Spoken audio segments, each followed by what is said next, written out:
Hey, I'm Janelle and this is toDIYfor. So I want to say welcome if you are new to my channel and you've just stumbled upon it. So happy that you found me, and I really hope you do subscribe and share it with your friends. It really helps my channel to grow. But if you are new, I do new DIYs every single Wednesday, and make sure you subscribe so you don't miss out on any of those videos.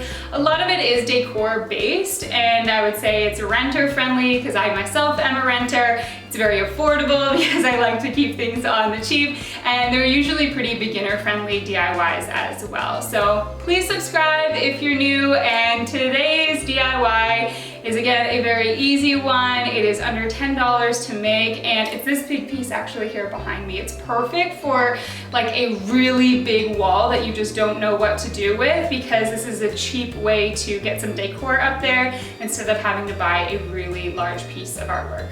So you don't need much for this project. Basically yarn that fits with your decor. You can do different colors if you like, and then this thin wood. So this is just scrap that I had already at home, but you can pick this up in the hardware store in the trim section. This is about 1 inch by 1/4 inch wide. My boards are 3.5 feet long. So you can go ahead and just start trimming your yarn. This is really going to vary and depend on the project and the size that you want, but mine was about 3.5 to 4 feet long. It really just depends on how low you want your loops of yarn to dip.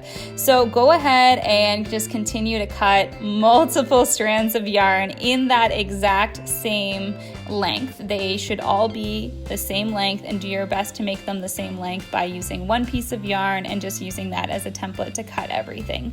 Once you have everything cut, you can begin gluing it onto the back of your board.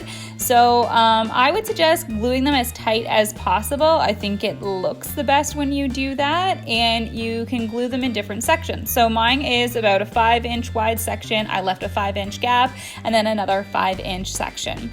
So what we're going to do on the opposite side is measure out those 5-inch sections as well. And I'm gonna take the furthest piece of yarn here, and the opposite end of it, I'm going to now hot glue it to the top. It creates this big loop, and we're going to continue to do that, working our way in with every piece of yarn. Do it in order, and that's really all there is to it. So you just continue to do that, and then you work with your next section, which will eventually be linked up to the furthest portion of the wood, if that makes sense. This is 2 loops that overlap one another.